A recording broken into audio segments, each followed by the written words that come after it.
Hi, so today in the first of our two melodic minor videos, I want to specifically focus on how we can use the melodic minor to make our dominant seventh chords a lot more interesting. So we're kind of talking about substitutions here.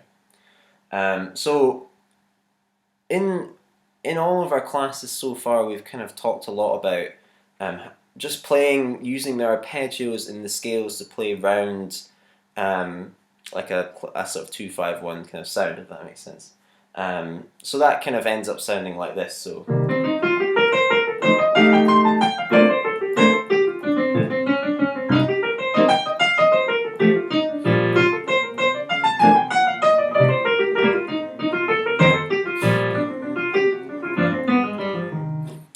it's like fine. It's like inoffensive. It's good. It's good. Being able to master this and being really good at the classic 2-5-1 and the classic dominant chord sound is really important.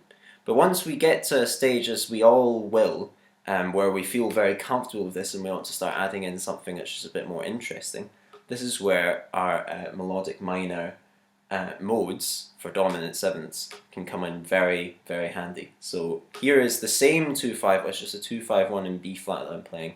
Here's that same one, but with some substitutions that derive themselves from the melodic minor.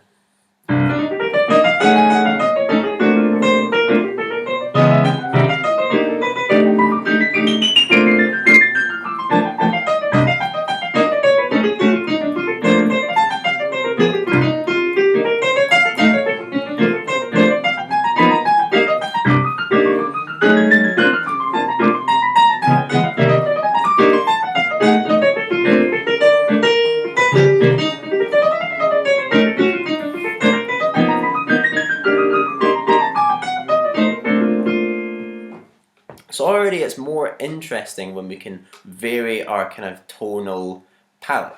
I like to kind of think of it as like hot and cold. So if you're really warm, for example, imagine like a summer's day in the park and you're really, really warm. You can't wait for that ice cream that's going to cool you down. Flip it the other way around and say you're outside for a walk and it's really, really cold. You can't wait to go inside and make yourself like a cup of tea or something that is going to warm you up. And I kind of view it the same, so you get the really consonant sound, and then you kind of think, oh, I want to change it up a little bit. So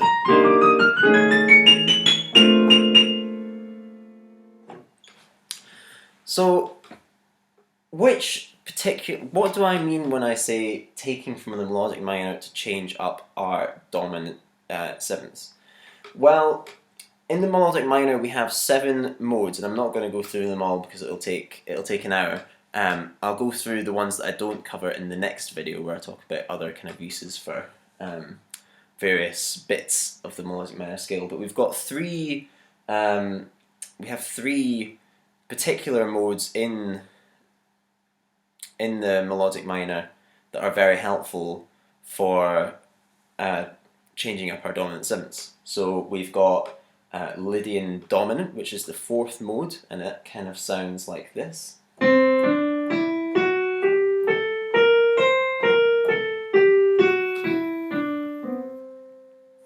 then we have Mixolydian flat 6, which is the 5th mode of a melodic minor.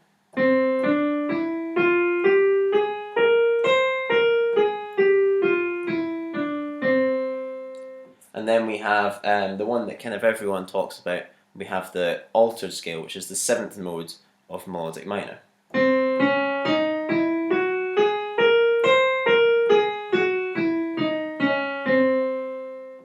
Now, if this is losing you, don't worry. It is a little bit alien, but just make sure to use the worksheet that's attached to this video, because it'll help you immeasurably if you're feeling a little bit lost with this. So let me just go through these 3. So we've got our Lydian dominant, our Mixolydian flat 6, and our altered scale. So what makes each of these interesting is the notes that change from the normal dominant scale. So that's what we'd use normally if we were going to improvise on like a C7 dominant, you know.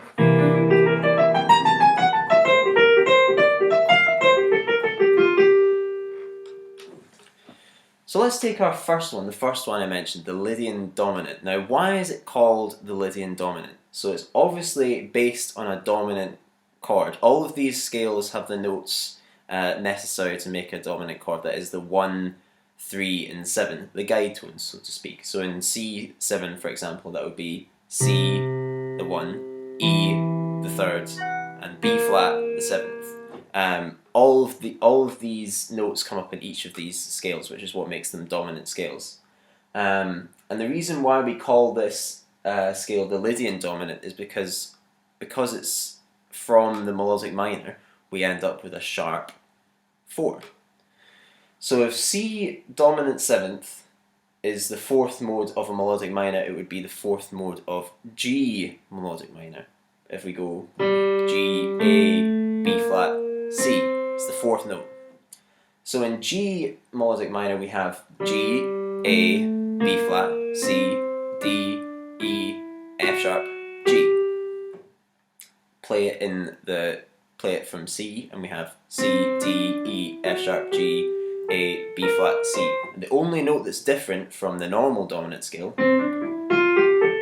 is the sharp 4. And Lydian innately means a sharp 4. So say you're playing, and let me just improvise a little bit with between just the normal dominant and the Lydian dominant, and you'll kind of get an idea of what it sounds like. It makes it like a little bit more bright. So, and that's normal, and here's dominant.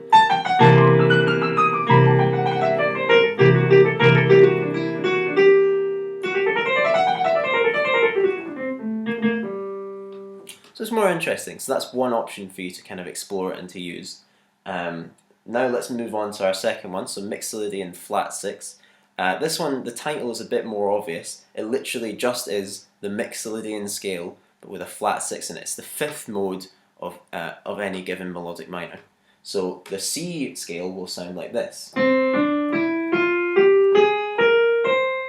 And this comes from F melodic minor. So let me just play a little bit of normal Mixolydian, emphasizing the natural 6. And then here it is with the flat 6.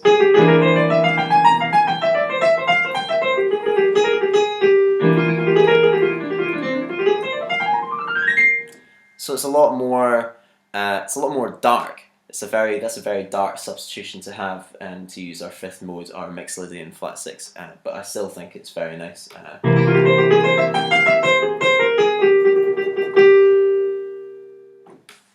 Now we move on to the one that kind of everyone talks about. This is what people use for tritone substitutions. This is kind of what the first one that everyone kind of learns that's kind of outside of normal theory. And this is the altered scale. So this is the 7th mode of any given melodic minor scale. So the C altered scale sounds like this.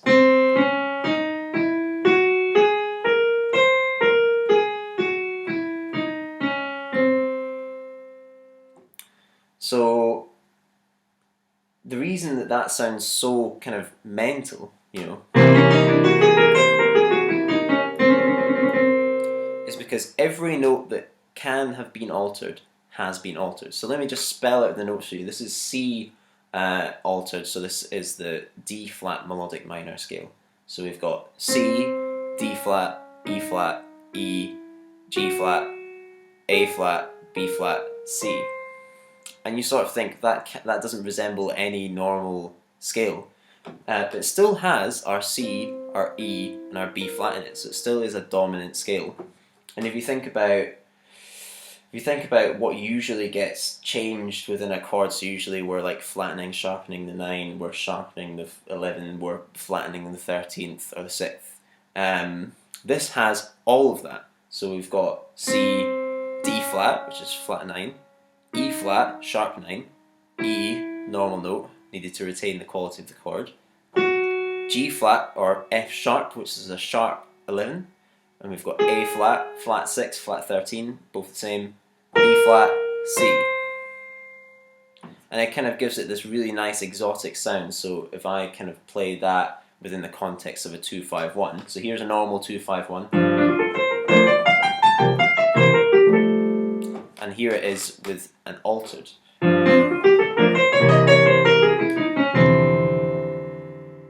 It's a completely different sound, but it's like a very fresh, nice kind of sound. So there you go. Those are 3 modes to kind of practice and get used to in terms of kind of inserting them into your playing. So just to recap, we have Lydian dominant, which is just the mixed Lydian scale but with a sharp 4 or sharp 11. We have mixed Lydian flat 6, which is our dominant / mixed Lydian scale with a flat 6 in it.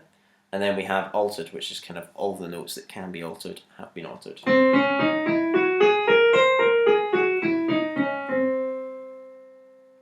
So there you go. Give that a practice, kind of play with those. Don't worry about not feeling like you can really improvise on them that much, because I'll cover that in another video, kind of how to practice these properly. But fool about with them. A good thing to do is to kind of go to the piano and hold down the pedal and just like sort of waggle your fingers over the chords. I'm not sure what you would do if you didn't have a piano, but this is a good way to do it, even if you're not a piano player. So that's Lydian dominant. And if you do that with all the modes, you'll kind of get really used to how they sound and how they feel to your ears. So hopefully that's helpful. That's just kind of a cap over sort of 3 of the mainly used melodic minor modes anyway. In the next video I'll go over the slightly more rare ones, the more kind of niche ones. But yeah, hopefully that was helpful, and see you in the next video. Happy practicing.